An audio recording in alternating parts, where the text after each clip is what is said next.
Welcome to JemFest TV.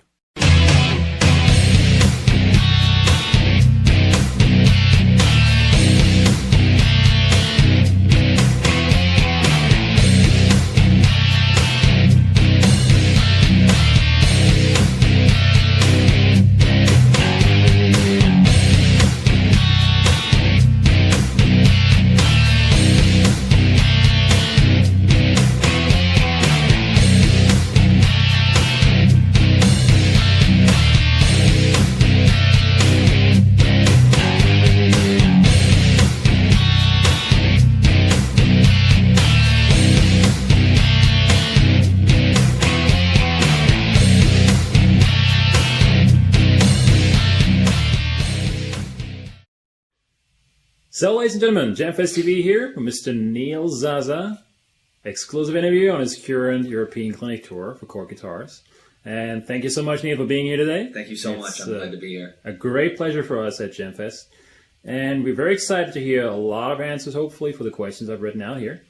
So the first one might be already a long one, but anyways, we would like to know a lot about your history. So give us a quick run-through how you got started to play the guitar, and maybe also mention some of the shining key points in your career, and take as much time as you need.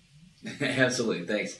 I started playing guitar when I was about 10 years old, and I always wanted to play the guitar. I always wanted to be involved in music, and to me, I would see any rock band, and of course, the guitar player was always the coolest guy in the band, and of course, I wanted to be that cool guy. So, started playing guitar. I took lessons at a local YMCA, and it was acoustic guitar lessons, and I had my method book and my little acoustic guitar, and I learned all my notes and open chords and everything like that.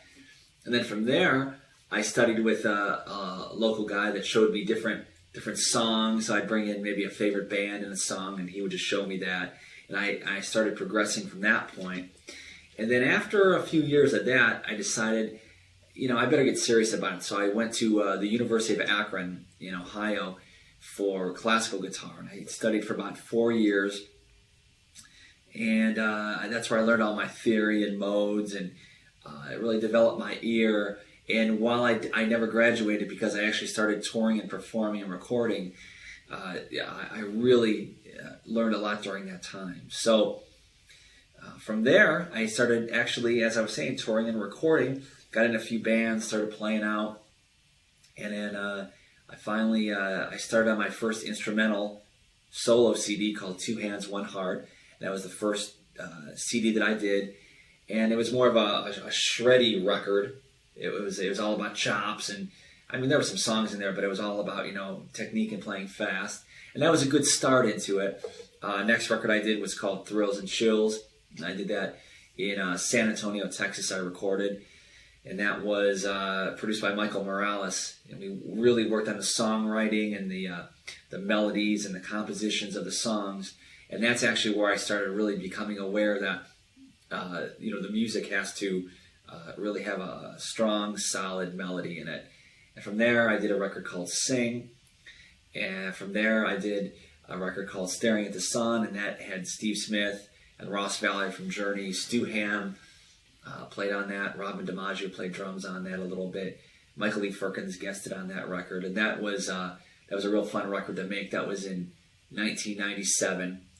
Then I did 2 records, One Silent Night, Volume 1 and Volume 2, and that was all Christmas music, but it had different orchestrations and different arrangements by my musical partner in Cleveland, Ohio, Tim Bradford.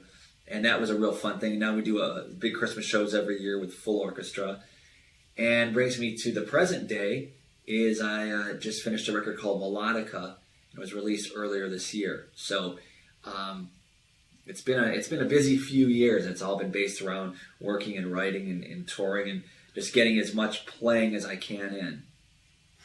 Well, I guess since your discography is so long, you have so many CDs in there. I think we could just do a show just alone talking about each CD and how it got together.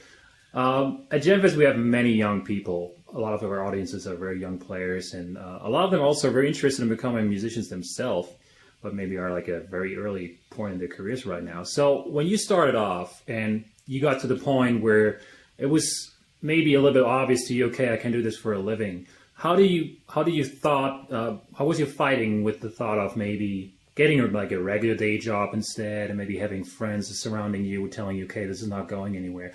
That specific period of your life, how you deal with that? I think it's a very important question because, you know, in any career and in any choice, there's always people that want to tear you down no matter what you do. You know, you could have a lot of talent or have a real dream for anything, and of course there's always the negative haters that you can't do that. Why do you think you can do that? I think that's one of the most dangerous things is to have people like that around you, because ultimately it starts leaking in your head. Fortunately, I didn't have a lot of those people around me, so I had a real supportive base with friends and family. So I just did what I do. But I think the most important thing is that when you're playing music, you have to do it for yourself. You have to do it because you love music and you love how it makes you feel, and you love to express what's inside of you. And I think getting into music for the right reasons is probably the most important thing. So it's not about, you know, growing your hair long or short, or having 18 earrings, or, you know, staying out late drinking, or whatever. That's all stuff that happens around music sometimes. But ultimately, you have to love the guitar. You have to love the time that you put into the guitar, and you have to love the music that you make on the guitar. So my advice would be just to actually analyze why you're doing this, and to really be sure that you're doing it for the right reasons. And if you are, you'll be a lifer like I am. Like there's no chance that I'll ever do anything else, because it's just not a possibility with me. This is just what I do, and for better or worse, I've just chosen this, you know. Yeah. Was like, so you're saying the Cleveland scene was like something where there was a chance to play that music that you're playing, or? Yeah, I had a pretty good opportunity early on to play the kind of music I wanted to. The scene isn't as great there now, but you know, when I started doing instrumental music, I could do tons of shows there. The crowds were really good. Wow. People enjoyed the records. Now, as I said, the scene is a lot different there now. It's a lot more closed in, not as many venues to play. But, you know, ultimately, you just have to play the music that's in your heart. And so if it's guitar music, if it's vocal music, if it's whatever kind of music, it's just very important to stay focused on what you love. Yeah, that leads us to a very interesting topic, actually. JemFest, for instance, is an institution that is pretty much based on the internet. I think there might be a chance to have something like JemFest alive without the internet, but it would be so hard. So you're doing this for like quite a couple of years now, I know. And you're coming pretty much, I would say, from a very, very standard, classical way of learning the guitar, which means probably having a couple of videos, maybe some books, and maybe a couple of CDs from the heroes, your guitar players that you admire mostly.